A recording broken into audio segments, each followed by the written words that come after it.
cuando es retenida. 6:15 de la mañana, las incertidumbres en Caracas, las incertidumbres en Venezuela, y mientras tanto, el gobierno de Colombia, haciendo malabares argumentales, insiste en tener una representación del gobierno de Colombia. Han dicho algunas personas, podrá representar al gobierno, pero no representa al pueblo colombiano.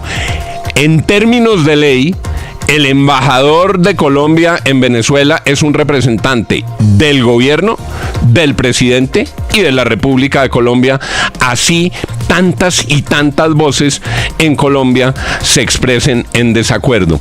Oigan ustedes lo que dijo el canciller Murillo ayer, y le voy a pedir a Darcy Quinn, al profesor Fernando Quijano, a Santiago Ángel, a Suri Chamá, que me acompañen analizando las palabras del canciller Murillo, porque esta es la posición de Colombia frente al acto de usurpación de la democracia que está ocurriendo en Venezuela. Les pido en producción, si nos ruedan, por favor, ese video.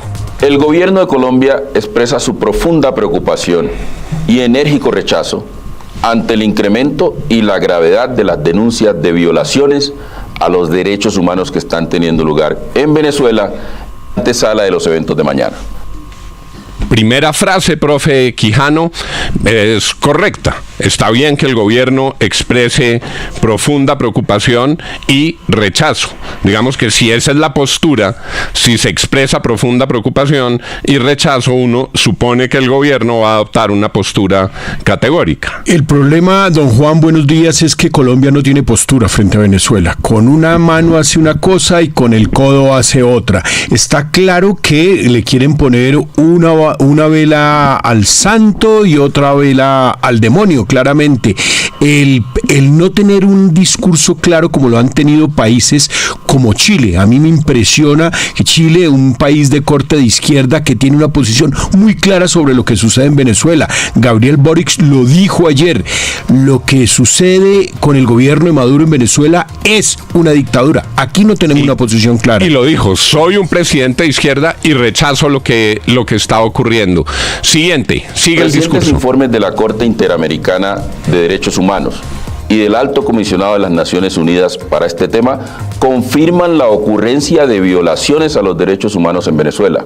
Asimismo, calificando las circunstancias que rodearon al proceso electoral como una alteración del orden constitucional en relación con el resultado electoral del pasado 28 de julio. Colombia, en su calidad de miembro del Consejo de Derechos Humanos de Naciones Unidas y siempre apegada al multilateralismo y al derecho internacional, insta a las autoridades venezolanas para que en todo momento y en toda circunstancia brinden plenas garantías para el ejercicio del derecho a la oposición. Pregunto yo, ¿a cuáles autoridades, señor canciller? ¿Insta a los que van a usurpar el poder a que no lo usurpen? ¿Insta a los que se robaron las elecciones? ¿Para qué? ¿En qué consiste, Santiago? No entiendo ese llamado del señor canciller a unas autoridades ilegítimas. Señores, es como si uno le dice a los ladrones que la patinada de la Cancillería colombiana, Santiago. Y pero además es que el canciller parece desconocer que en Venezuela todas las instituciones de todos los poderes públicos están absolutamente cooptadas por el régimen de Nicolás Maduro. Y los informes de la CIDH, los informes de Naciones Unidas no son de ayer ni de esta semana. Insisto, esos informes sobre la violación sistemática a los derechos humanos, a delitos de lesa humanidad han ocurrido desde hace años y se robaron las elecciones en julio, no en enero. Y le pregunto yo, con todo respeto a las autoridades colombianas, ¿en qué parte de los principios del multilateralismo dicen que hay que reconocer gobiernos que se roban las elecciones? Yo no encuentro cuál es el artículo del derecho internacional que invoca el señor canciller Darcy para decir que en nombre del multilateralismo están procediendo así. No sé cuál es la convención que se leyó el señor canciller que dice que hay que acompañar la posesión de un gobierno usurpador. Pues, don Juan, yo por lo menos, con los buenos días para usted nuevamente y los oyentes, yo por lo menos, digamos, agradezco que haya un pronunciamiento. Es que llevábamos todo este tiempo sin un pronunciamiento contundente y sin que Colombia dijera las cosas como son, y es que no hay transparencia y que se robaron las elecciones. Yo por lo menos aplaudo ahí algún tipo de pronunciamiento por parte de Colombia, digamos, un llamado a la sensatez, que es tardío, por supuesto, pero que por lo menos llega. Es que nosotros llevamos meses con estos resultados, meses con esto que está ocurriendo, y con un presidente que dijo hasta última hora, hasta hace 2 días, que de pronto iba a ir, que si se le daba la gana más o menos, iba a ir a acompañar esto. Ya el tema se volvió insostenible y por lo menos hay algo de cordura y sensatez en este gobierno en hacer este pronunciamiento. ¿Sabe, doña Arci? Con eso usted tiene razón en una cosa, que Colombia por primera vez reconoce que el resultado de las elecciones no es lo que está persiguiendo el gobierno de Maduro. Pero entonces, si ya reconoce, ¿por qué sigue respaldando esta farsa? ¿Por qué la locución no es coherente con el reconocimiento?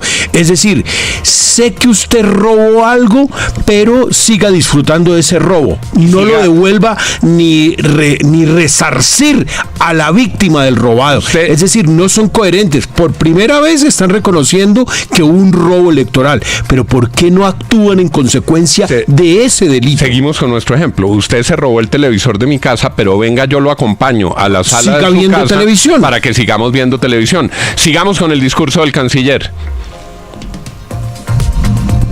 Movilización social. Estos son elementos fundamentales del conjunto de derechos civiles y políticos en cualquier democracia. El gobierno de Colombia ha adoptado una postura coherente y prudente. El pasado proceso electoral no brindó garantías a los participantes, ni se... El gobierno de Colombia ha adoptado una posición coherente y prudente. ¿Coherente con qué? ¿Coherente con qué? ¿Con la defensa de la democracia? Con la complicidad. ¿Con la defensa de la voluntad del pueblo? Después de todos los discursos que originaron el M-19, porque supuestamente había habido un fraude en las elecciones de Colombia, y surge a la vida el M-19 y todos los compañeros del señor presidente de la República en defensa de la democracia, ¿es coherente con la lucha del M-19?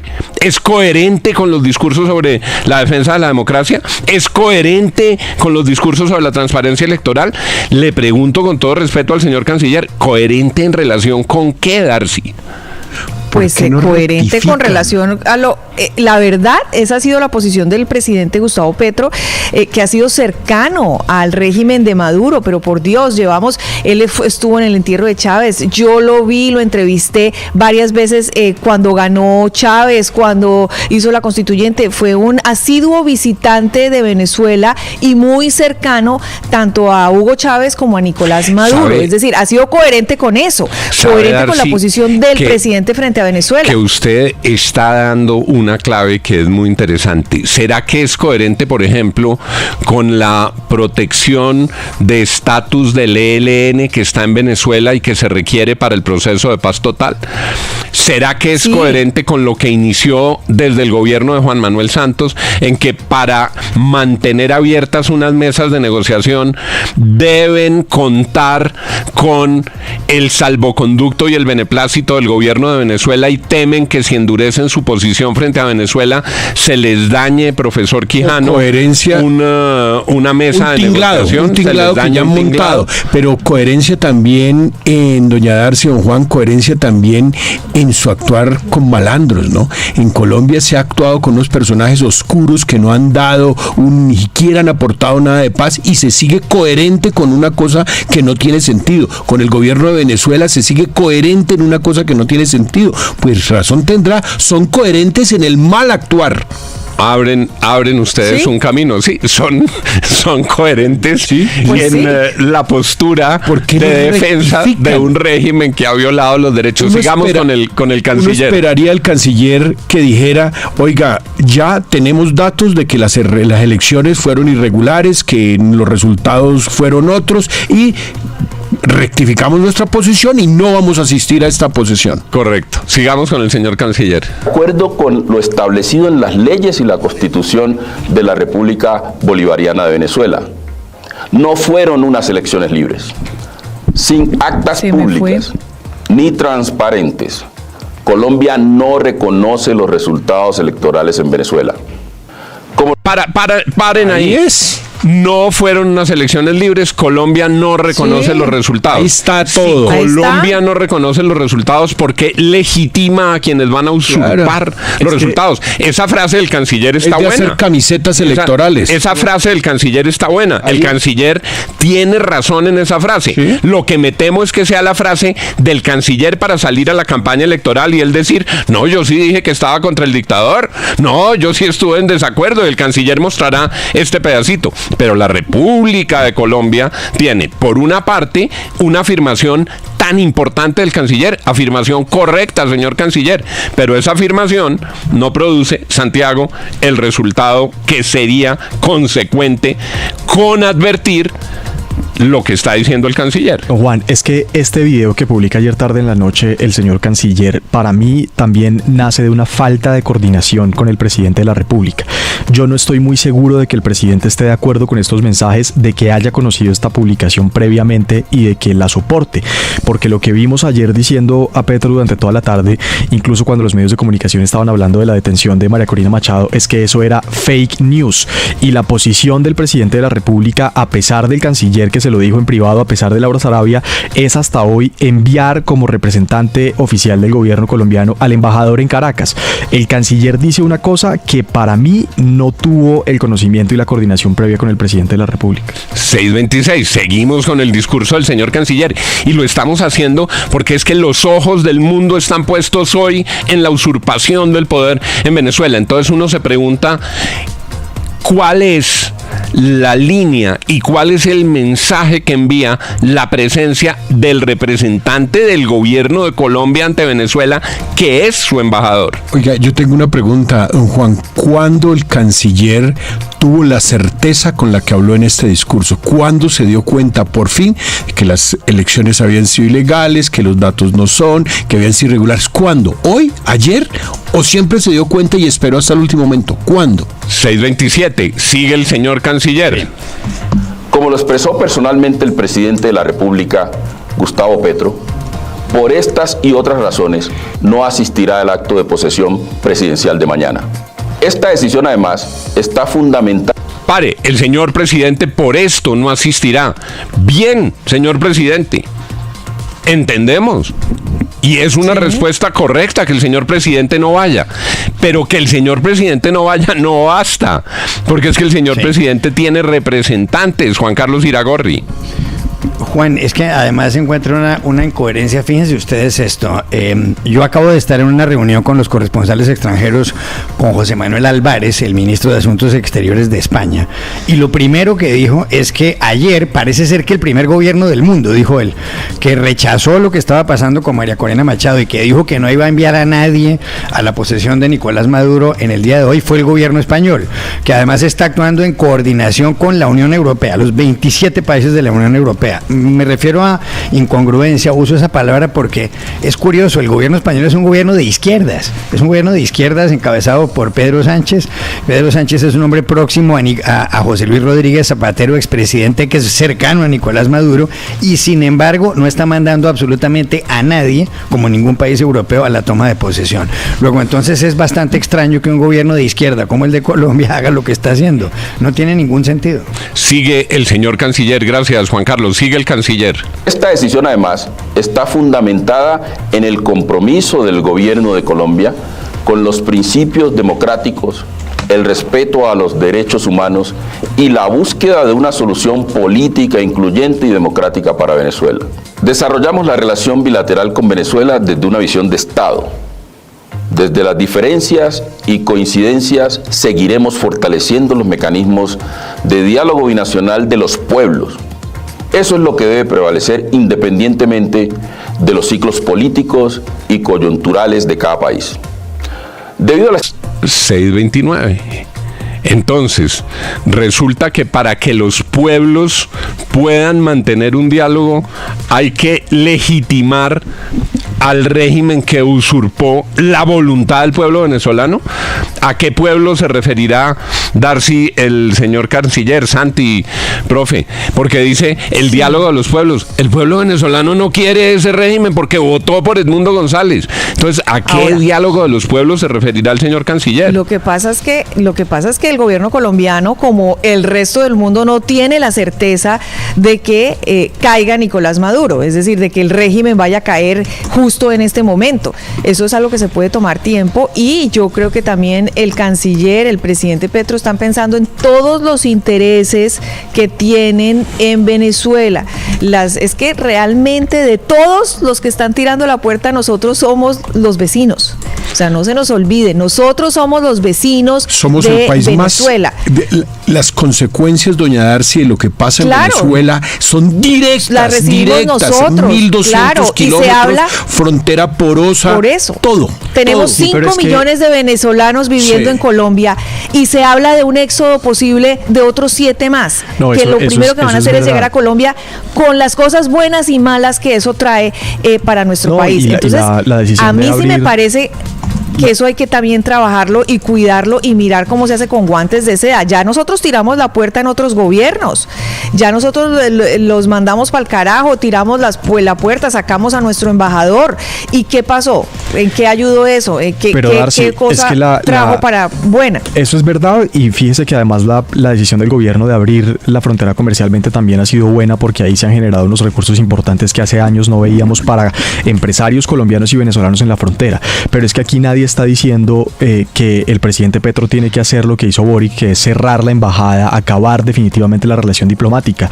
Pueden continuar con la relación diplomática con el poder de facto que va a ser Maduro, pero no tenían que enviar al embajador a la posesión. Yo no estoy de acuerdo ahí con lo que dice doña Darcy. Creo que, mire, Chile no tiene nada con Venezuela, tiene una cantidad de inmigrantes que ha recrudecido el tema de orden público y la delincuencia en Santiago y otras ciudades chilenas, pero es que para nosotros sí es importante. Para la economía de Cúcuta, de Bucaramanga y de esta dinámica, va a subir a $1.000 millones el intercambio comercial. Alguna vez fueron $7.000 millones.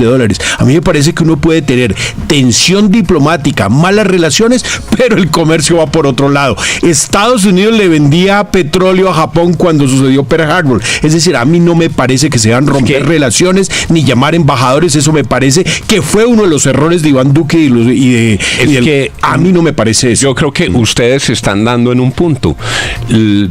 No está pidiendo nadie en Colombia que cierren la frontera otra vez. Exactamente. Nadie está pidiendo que vuelvan de venezolanos a cerrar en la Colombia. Frontera. Nadie está diciendo eso. Hay 3 millones de colombianos en Venezuela que necesitan atención. ¿Cómo los vamos a descuidar? ¿Ustedes qué creen que va a pasar? Es decir, ¿ustedes qué creen que va a pasar con la no presencia de Gustavo Petro en esta posición? O sea, el señor lo mínimo que le va a decir es lo que ya le dijo, lo de el ñame pelado, no sé qué. Es decir, es lo mínimo que le va a decir Diosdado Cabello. Y que no manden ni siquiera al embajador, mejor dicho. Es decir, pero nosotros podemos no cerrar la puerta, no la cierran ellos. No, pero como hicieron todos los países del mundo que no enviaron a nadie, pero que van a seguir manteniendo relaciones. Claro. Mire, va a pasar lo mismo que es la relación, don Azuri, la relación que Colombia hoy tiene con Nicaragua. Con Nicaragua todo el mundo creía que Petro iba a ser la ñaña de Daniel Ortega, y hoy no lo es.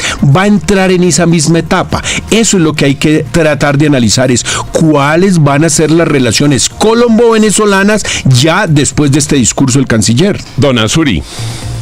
Don Juan, hace apenas unos días hablábamos de un canciller que se quería ir del gobierno para hacer una carrera política legítima, o que, digamos, todavía se quiere ir, y que el presidente a última hora le pidió que por favor se quede. En ese orden de ideas me parece que esto suena a un viejo chiste de entre usted que a mí me da risa.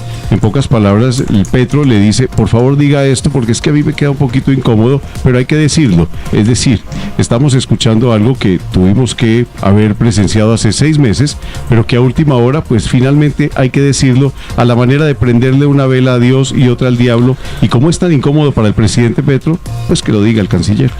6:34, y así termina el discurso del canciller planteando un dilema que quizás no era dilema, porque aquí en Colombia yo no he escuchado hoy ninguna voz que diga que cierren la frontera.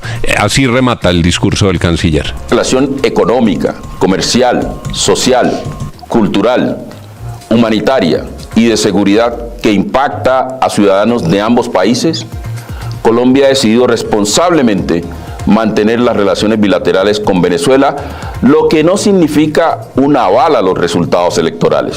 Colombia promueve una diplomacia responsable y estratégica, que tiene el propósito de construir relaciones sostenibles en el tiempo y que responda a los intereses nacionales y que le sirvan al país y a sus ciudadanos. Ya se ha demostrado que cerrar fronteras y romper relaciones con Venezuela no sirve de nada y afecta a todo el país, especialmente a los millones de colombianos que viven en la frontera. Reafirmamos los principios que guían la relación bilateral y el interés de nuestro país en contribuir a la paz, el bienestar y la estabilidad regional. Lo fácil es romper las relaciones y cerrar fronteras. Lo responsable es considerar el impacto a largo plazo sobre la gente y realmente buscar soluciones a los problemas de fondo. Seguiremos adelante defendiendo los verdaderos intereses del pueblo colombiano. 6:36, queríamos que ustedes oyeran de propia voz del señor canciller cuál es la explicación frente a lo que está ocurriendo hoy. Ese dilema que él plantea es un dilema que surge quizás en los pasillos de la Cancillería. No he escuchado la primera voz de un opositor en Colombia que le diga cierre la frontera mañana. Cierre la frontera mañana. Eso no es necesariamente lo que debe acompañar la no presencia en el acto de posesión. Lo acaba de decir Juan Carlos Iragorri, lo acaba de decir Fernando Quijano. Los países que no envían a sus delegados a la posesión, pero que mantienen el diálogo de los pueblos, las relaciones y la frontera. Totalmente, sabe que eso es muy importante en un aprendizaje que nosotros tenemos y aquí lo hemos discutido muchas veces en esta mesa. Don Juan, doña Arce, ¿se acuerda cuando hablábamos que la situación peruana es un país loco en lo político, un país con más de 6 presidentes en 6 años, pero es un país que crece y se desarrolla económicamente, como si la economía fuera por una autopista independiente del desgreño político? ¿Por qué con Venezuela no tratamos de tejer una relación donde lo económico vaya por un carril y lo político vaya por otro carril? ¿Qué le vamos a decir a esos empresarios colombianos que han abierto negocios, que han reabierto negocios con Venezuela, que vamos a tener un comercio bilateral de $1.000 millones, que ojalá algún día lleguemos a los $7.000 millones que tenemos? Era nuestro socio, nuestro principal socio comercial. ¿Por qué tratamos siempre de empañar la actividad económica con la política? Eso es lo que hay que tener en este momento y me parece, eso va a ser una posición de un gobierno no legítimo en solitario, pero la economía no la toque. Si mañana un grupo de ultraderecha militarista en Brasil se toma el poder y derroca al presidente Lula y hacen un acto de posesión, ¿mandarían al embajador colombiano para que acompañe a los golpistas de ultraderecha en Brasil en esta situación hipotética solo para ilustrar el argumento? Claro que no. Claro que no. Y lo que dirían es que el poder de los brasileros que eligió a Lula tiene que prevalecer. Y eso es lo correcto. Y esa es la posición correcta. Este discurso del canciller tiene frases correctas y actitudes que no son consecuentes con esas frases. Yo lo que veo, para cerrar y les pido una rápida ronda de opiniones, es el canciller en la pista enjabonada tratando de proteger sus desarrollos futuros como candidato y tratando de explicar lo inexplicable, y es que de alguna manera hay una palmadita en la espalda a quienes se robaron las elecciones en Venezuela. Santiago. Y la palmadita en la espalda es total, porque este discurso, que sí es verdad que es el más duro que ha tenido el canciller hasta ahora, se queda en cero cuando hoy el gobierno colombiano va a tener un representante oficial en el Palacio Legislativo en Caracas, en la posesión, cuando le van a colocar la banda presidencial de Venezuela a Nicolás Maduro, con todas las alertas internacionales de entidades tan respetables en el mundo como el Centro Carter o la Unión Europea, el gobierno de los Estados Unidos, que han dicho que las elecciones en Venezuela se las robaron. Juan Carlos Iragorri. Yo creo que los intereses nacionales, pero yo creo que no ha habido ninguna claridad con un gobierno como el de Nicolás Maduro, que no es gobierno como tal, sino un régimen absolutamente dictatorial y autoritario. Me parece que la posición colombiana debería ser más clara. Darcy Quinn. Pues yo agradezco este mensaje tardío, pero me parece correcto también del gobierno colombiano. Y la verdad, en la presencia de este embajador Milton Rengifo, creo que es que se llama, pues eso es como ni fu ni fa. Tenerlo a él o no tener nada es como la misma cosa. Profesor Fernando Quijano. Yo le pondría bipolar. No podemos tener unas relaciones diplomáticas bipolares, y esa es la muestra que está dando el canciller Murillo. Somos bipolares, decimos, nos dimos cuenta, pero ahí seguimos. Azuri Chamá. No sé si el gobierno de don Juan quedó bien con Nicolás Maduro, pero con los colombianos definitivamente no. Tiene razón don Azuri, se pueden quedar con el pecado y sin el género. Lo que puede pasar es que la reacción que están tratando de evitar se produzca porque el presidente Petro no va, y sin embargo aquí la sensación es que no hay coherencia plena con las acciones y con los discursos previos del gobierno sobre la defensa de la voluntad popular. Nos detuvimos en este análisis porque aquí está la posición de Colombia. Esto es lo que está pasando hoy frente al hecho político más significativo para América y para la democracia en los últimos tiempos, que será sin duda la noticia política del año, la usurpación del poder del pueblo en Venezuela. Y mientras no haya democracia en Venezuela, no habrá paz en Colombia. Lo dijo la propia María Corina Machado. 6:41. Cubrimiento especial, posesión presidencial en Venezuela.